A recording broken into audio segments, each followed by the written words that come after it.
కృష్ణుడికి ఎలాంటి నియంత్రణ లేదు పాపం. కృష్ణుడు హద్దు లేనివాడు. ఆయన ఇష్టం కదా, ప్రపంచమే అయింది కదా. కృష్ణుడు ఇష్టానుసారంగా ప్రవర్తిస్తూ ఉంటాడు. కృష్ణుడు అన్నిటినీ తన వశంలో ఉంచుకుంటాడు. నైషగర్భత్వమాపేదే నయోన్యామవసత్ప్రభుః నయోన్యామవసత్ప్రభుః ఆత్మనస్తేజసా కృష్ణః ఆత్మనస్తేజసా కృష్ణః సర్వేషాం కురుతే గతిం సర్వేషాం కురుతే గతిం. ఇతడికి గర్భంలో నివసించటం అనేది తెలియదు. ఎందుకంటే ఆయన పుట్టలేదు, గిట్టలేదు, మళ్ళీ వెళ్ళలేదు.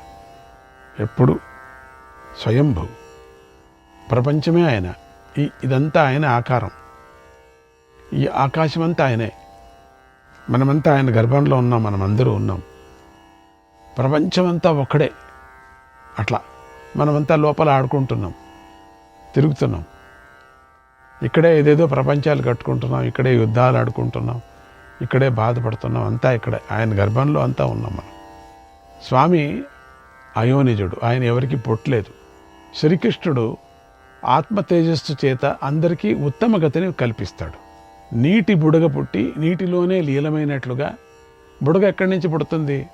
గాలి నిండుకొని నీటిలో పుడుతుంది. మళ్ళీ బుడగ ఎట్లా పోతుంది? పటక్కని అక్కడే లీనమైపోతుంది. గాలి పోతుంది, బుడగ లోపలికి వెళ్ళిపోతుంది. ఈ చరాచర భూతాలన్నీ ఈ కృష్ణుడిలోనే లీనమవుతాయి. ప్రతి అణువులో, అంటే ప్రతి చిన్న బుడగ ఉంటుంది కదా, మీరు కూడా ఉపాధి చేయొచ్చు. నీళ్ళలో ఇట్లా పైన ఇట్లా ఇట్లా పట్టుకొని గాలిని పట్టుకోవటానికి అయ్యలే, గాలిని పట్టుకున్నట్టుగా పట్టుకొని లోపలికి చేయి పెట్టేసి టక్కని వదలండి. తొందరగా వదలాల, మెల్లగా వదలకూడదు. మెల్లగా వదిలితే పెద్ద బుడగ వచ్చి వెళ్ళిపోతుంది. టక్కని వదిలితే కొన్ని వేల బుడుగులు పైకి వస్తాయి. ఆ బుడుగలంతా చూసినప్పుడు మొత్తం ప్రపంచం నాకు కనపడుతుంది. అట్లా ఆ నీళ్ళని ఇట్లా వదిలేస్తే కొన్ని లక్షల బుడుగలు పైకి వస్తాయి.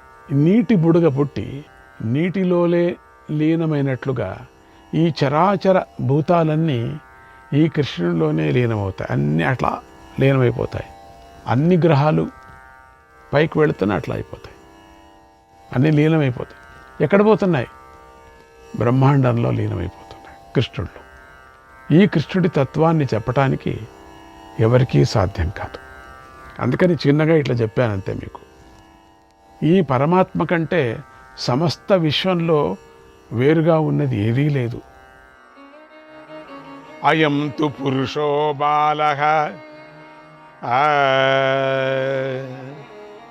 అయం తు పురుషో బాలః శిశుపాలో న బుధ్యతే శిశుపాలో న బుధ్యతే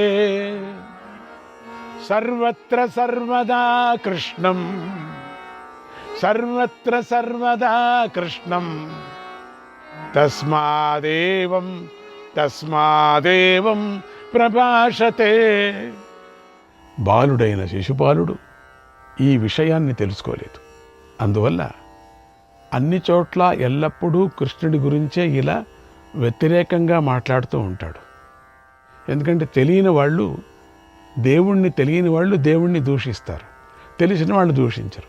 దేవుడి యొక్క తత్వం తెలుసుకోవటం కష్టము. యోగి ధర్మం విచున్యాద్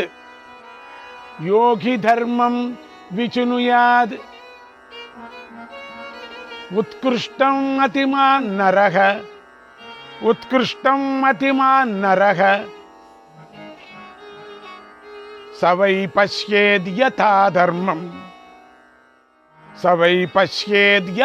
ధర్మం న తథా చేదిరాడయం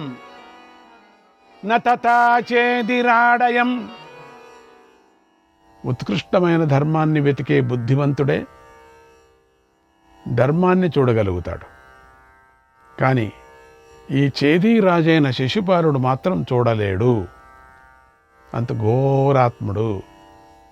ఇప్పుడు చెప్పండి, వృద్ధులు, బాలురు, బుద్ధిమంతులైన రాజులలో కృష్ణుడు యోగ్యుడు కాడు అని ఎవడంటాడు చెప్పండి?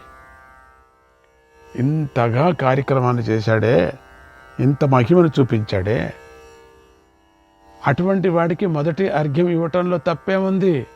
యోగ్యుడు కాదని వీడొక్కడే చెప్తున్నాడు బడబడబడాని. ఎవడు భావిస్తాడు? ఎవడు శ్రీకృష్ణుణ్ణి పూజించకుండా ఉంటాడు చెప్పండి? ఇది మాటలు వింటే ఆయనకు శరణాగతి అయిపోతారు. వింటూనే 2 కళ్ళలో నీళ్ళు వస్తాయి. కృష్ణ కృష్ణ, నారాయణ నారాయణ, హరే హరినారాయణ అని అనిపిస్తుంది. ఈ శిశుపాలుడు ఈ పూజను అయోగ్యమని భావిస్తే, చెడుగా తలిస్తే, దీన్ని ఎలా చేస్తే బాగుంటుందో అలాగే చేసుకోవచ్చు. ఏ పద్ధతి బాగుంటుందో ఆ పద్ధతి ప్రకారమే శిశుపాలుడు చేసుకోవచ్చు కదా. ఈ పద్ధతి బాగలేదంటే వాడి ఇష్టం వచ్చినట్టు చేసుకోవచ్చు.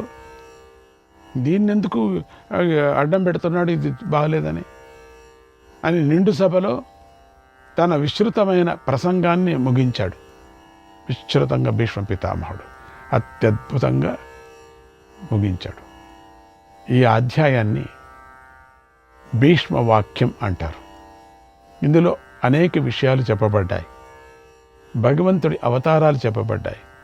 తర్వాత కృష్ణుడి పూర్వ చరిత్ర అంతా ఉంది ఇక్కడ. కృష్ణుడి తర్వాత చేయబోలే లీలలు ఏమేమి చేస్తాడో అవి కూడా చెప్పబడ్డాయి. ఏం చేస్తాడు? ద్వారక మునిగిపోతుంది, వైకుంఠానికి వెళ్తాడు, ఇవన్నీ ఉన్నాయి. ఇంకా 2-3 రాక్షసులను వాళ్ళని సంహారం అన్నీ చెప్పేశారు ముందుగానే. భీష్మ వాక్యం. అందుచేత అందరికీ ఈ భీష్మ వాక్యం బాగా గుర్తుంచుకోవలసినటువంటి అధ్యాయం. భగవంతుడి గురించి చింతన చేయటానికి, చెప్పటానికి ఇది ఎంతగానో ఉపయోగపడుతుంది. శ్రీకృష్ణాయ పరమాత్మనే నమః. 39వ అధ్యాయం. ధర్మరాజు శ్రీకృష్ణుని పూజించటాన్ని శిశుపాలుడు సహించలేకపోయాడు. ఇంత చెప్పినప్పటికి కూడా కడుపులోని అక్కసునంతా వెళ్ళగొక్కాడు. అప్పుడు భీష్ముడు నిండు సభలో రాజులందరి ఎదుట పరమాత్మ అయిన శ్రీకృష్ణుడు కూడా వింటూ ఉండగా శ్రీకృష్ణుడి చరిత్రను, తత్వాన్ని అత్యద్భుతంగా గట్టిగా చెప్పాడు. అయినా కూడా శిశుపాలుడి బుద్ధి మారలేదు. శిశుపాలుడికి జేజేలు పలుకుతున్న రాజుల బుద్ధి కూడా మారలేదు. పక్కలో అంతా ఉన్నారు చాలామంది. ఈ చెడు వాళ్ళకి జేజేలు ఎక్కువ పలుకుతూ ఉంటారు. ఎందుకంటే వాడితో ఖర్చు పెట్టుకొని తాగటానికి. శిశుపాలుడు అదే చేసేవాడు కదా. శిశుపాలుడి యొక్క ప్రవర్తనలో ఎప్పటికీ మార్పే రాలేదు. ఇంకా ఇంత చెప్పినప్పటికి కూడా చెప్పే కొద్దీ కడుపు మండిపోతున్నాడు.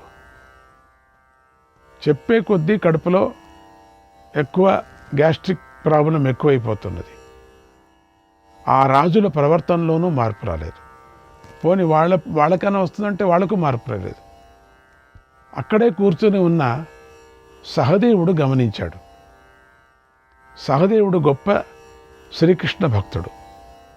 కృష్ణుడు అభిష్టానికి వ్యతిరేకంగా ప్రవర్తిస్తున్నందుకు సహదేవుడికి విపరీతమైన కోపం వచ్చింది. ఆయన తట్టుకోలేకపోయాడు. భీష్మ పితామహుడి మాటలు పూర్తి కాగానే సహదేవుడు ఒక్కసారిగా పైకి లేచాడే. శిశుపాలుడికి బాగా తెలిసినట్లుగా చాలా స్పష్టంగా ఇలా మాట్లాడు. ఓ రాజుల్లారా, శ్రీకృష్ణుడు కేశి అనే రాక్షసుని సంహరించిన కేశవుడు.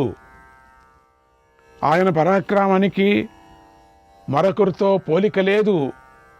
ఆయనను పూజించటాన్ని ఎవరైనా ఇష్టపడకపోతే, ఆయనను గౌరవించటాన్ని ఎవరైనా సహించలేకపోతే చెప్పండి. బలవంతులైన మీ అందరి తలలపైన నా పాదాన్ని ఉంచుతాను. నాతో యుద్ధానికి సిద్ధంగండి. ఎవడొస్తాడు? రారే. కృష్ణుడిని అంటారా మీరు అని నిల్చున్నాడు. ఇప్పుడు నా మాటకు ఎవడైనా ఎదురు చెప్తే వాణ్ణే ముందుగా నేనే చంపేస్తాను. ఇందులో ఎలాంటి సందేహం లేదు. మతిమంతశ్చ ఏ కేజిత్ ఆచార్యం పితరం గురుం, ఆచార్యం పితరం గురుం అర్చమర్చిత మర్ఘార్హం అనుజానంతు తే నృపాగ, అనుజానంతు తే నృపాగ. ఇక్కడ బుద్ధివంతులైన రాజులు కొంతమంది ఉన్నా కూడా వారందరూ అర్ఘ్యాన్ని పొందటానికి అన్ని విధాల అర్హుడైనటువంటి శ్రీకృష్ణుడికి చేసిన గౌరవాన్ని ఆమోదించండి, అంగీకరించండి అన్నాడు. అందరూ ఒప్పుకోవాల్సిందే ఈ సభలో. ఈ సందర్భంలో సహదేవుడి ప్రవర్తించిన తీరును గమనిస్తే సహదేవుడికి శ్రీకృష్ణుడి పట్ల గౌరవం, ఆ గౌరవాన్ని చూసి అందరికి గర్వం కూడా పడిపోయింది.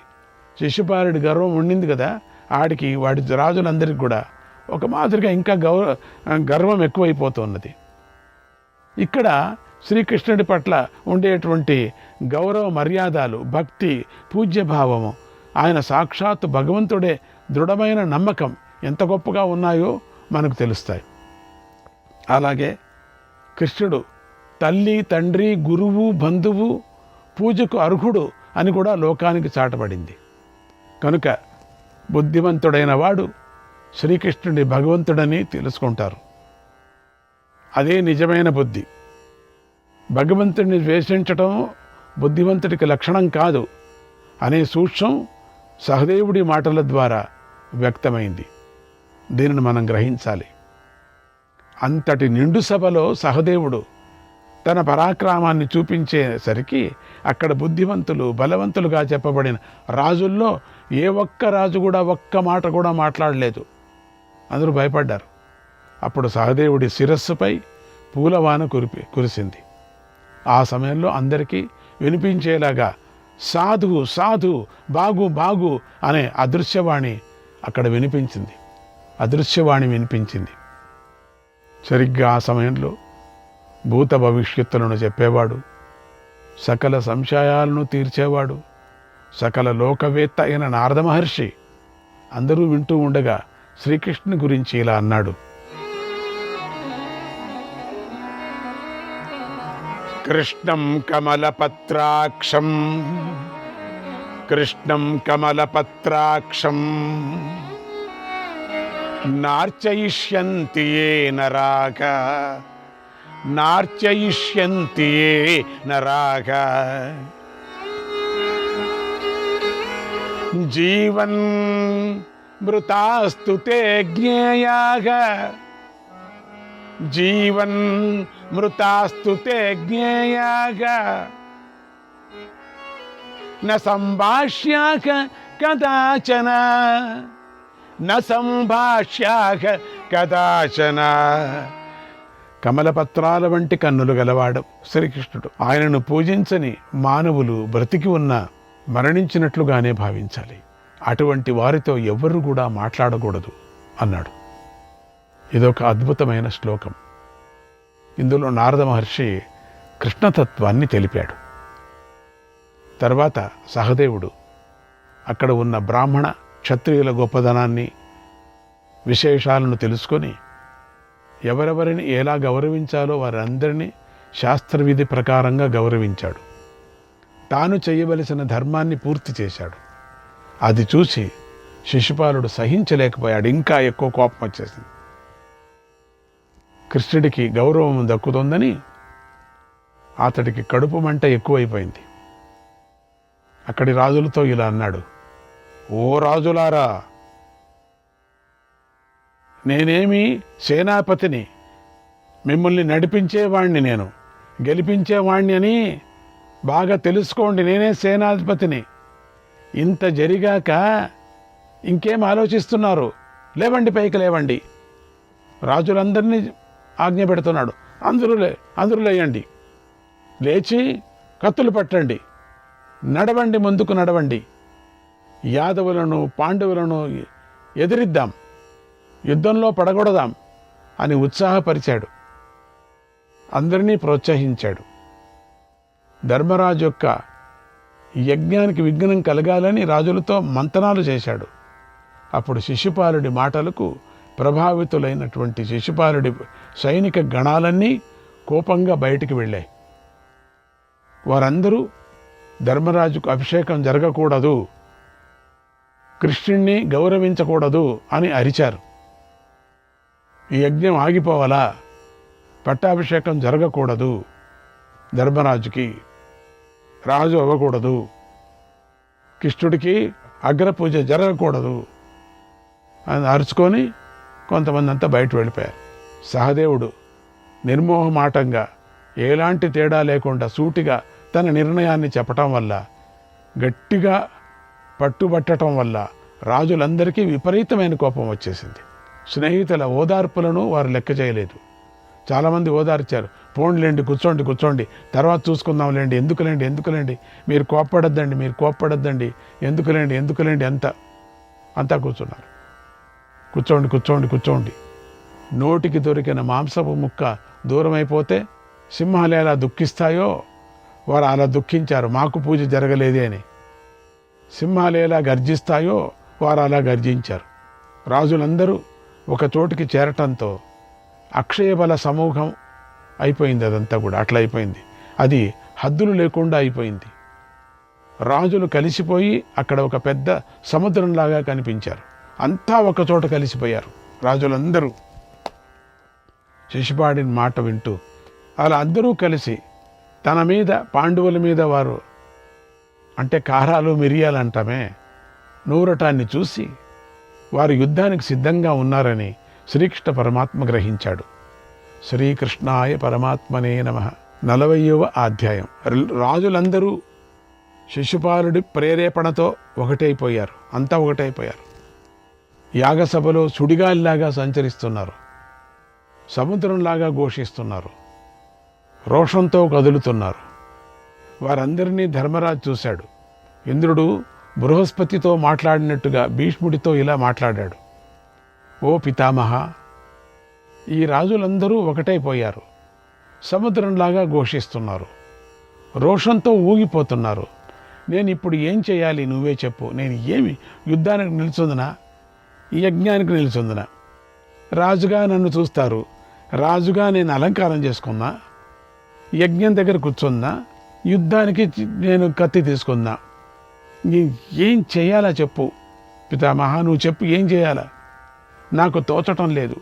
మొత్తానికి ఈ యజ్ఞానికి ఏ విధమైనటువంటి విఘ్నం రానేకూడదు. ఇది ప్రజలకు మేలు జరగాలి, అదే యజ్ఞం ఇది. అందరికీ ఎలాంటి ఇబ్బందులు కలగకూడదు. ఇట్లా యుద్ధం అయిపోతే చాలామంది ఇబ్బంది పడిపోతారు, కొన్ని ప్రాణాలు పోతాయి. ఇక్కడ యజ్ఞశాలలో ఏమిటి ప్రాణాలు పోయేది? నాకు చాలా కష్టంగా ఉంది. అలా చేయవలసిన కర్తవ్యం నేనేమైనా ఉంటే చెప్తే వెంటనే నాకు చెప్పు అన్నాడు. ఏదైనా చేసేది ఉంటే చెప్పు వెంటనే. అప్పుడు భీష్మ పితామహుడు, నాయనా ధర్మరాజా, భయపడకు. కుక్క సింహాన్ని చంపుతుందా? చంపలేదు కదా. అందుకని భయాన్ని విడిచిపెట్టు. అది కుక్క, అది మురుగుతోంది. దాని వెనకాల చాలా చిన్న కుక్కలు ఉన్నాయి. ఆ కుక్క, ఒక పెద్ద కుక్క మురిగితే అన్ని కుక్కలు మరుగుతాయి.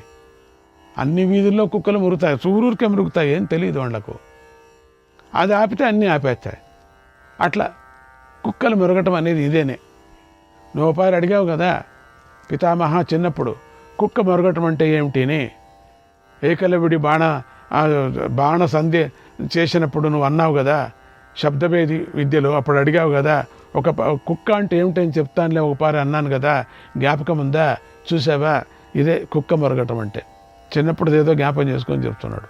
ఈ కుక్కలు మరుగుతున్నాయి, ఏం భయపడద్దు. ఇలాంటివేవో విఘ్నాలు వస్తాయని శుభాన్ని కలిగించే ఒక ఉపాయాన్ని నేను ముందే ఆలోచించి పెట్టుకున్నాను. సింహం పడుకొని ఉంటే కుక్కలు మరుగుతూ ఉంటాయి. అలాగే ఇక్కడ వృష్టివంశ సింహం నిద్రిస్తుంది. ఆ సింహమే శ్రీకృష్ణుడు, కుక్కలే ఈ దుష్టులు.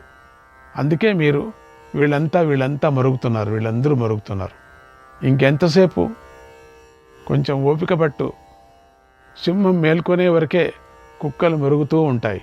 ఈ నరసింహస్వామి మేల్కొనే వరకు ఈ శిశుపాలుడు, రాజులు మరుగుతూ ఉంటారు. శిశుపాలుడు అపశకునాలకి సంబంధించినటువంటి ఈ శునకాలను అంటే కుక్కలని ఉత్సాహపరుస్తూనే ఉంటాడు. వాడొక కుక్క మిగతా కుక్కలకంతా ఉత్సాహపరుస్తున్నాడు అని గట్టిగా చెప్తున్నాడు. ఎందుకంటే విపరీతమైన గద్దలం, ఒక్కటే శబ్దం. వీడి తెలివి తక్కువ వాడు ఈ శిశుపాలుడు. వీరినందరినీ యమలోకానికి లాక్కొని పోవాలని చూస్తున్నాడు. పాపం తానొక్కడు పోయేది కాక వీళ్ళందరినీ తీసుకుపోవాలని చెప్పేసి వీడికి ఒక కడుపులో మంట. నేను ఒక్కడనే పోతే మిగతా వాళ్ళు వీళ్ళంతా బతికిపోయి హాయిగా ఉంటారు, వాళ్ళ ఊర్లకు వెళ్ళి రాజులుగా ఉంటారు, అందరినీ తీసుకుపోతే మొరగండి అంటున్నాడు. వీడి తేజస్సును కృష్ణుడు తనలోకి లాక్కోవాలని చూస్తున్నాడు. ఏదో పన్నాగం పడుతున్నాడు. ఓ ధర్మరాజా, నీకు శుభమగుగాక. ఈ శిశుపాలుడు బుద్ధి చెడింది, అయిపోయింది. అసలు ఈ శిశుపాలుడు కథ చెప్తాను తర్వాత. ఈ రాజుల బుద్ధి కూడా చెడింది. కృష్ణుడు తనలోకి తీసుకునే వారి బుద్ధులన్నీ ఇలాగే ప్రవర్తిస్తూ ఉంటాయి. చెడేటువంటి కాలం వచ్చిందంటే, పరమాత్మలో చేరే కాలం వచ్చిందంటే ఆ చెడు బుద్ధి అప్పుడప్పుడు అందరికి చాలామందికి వస్తూ ఉంటుంది. ఈ శిశుపాలుడి బుద్ధి ఇలాగానే ఎగిరెగిరి పడుతూ ఉంటాయి. వాడిది వాళ్ళలాగా వీళ్ళలాగా వాళ్ళు. ఒక మాట చెబుతున్నాను విను. చతుర్విధానాం భూతానాం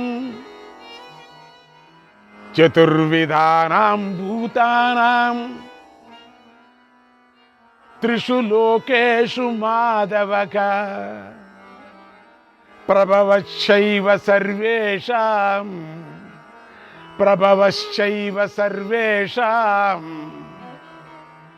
నిధనంచ యుధిష్ఠిరా.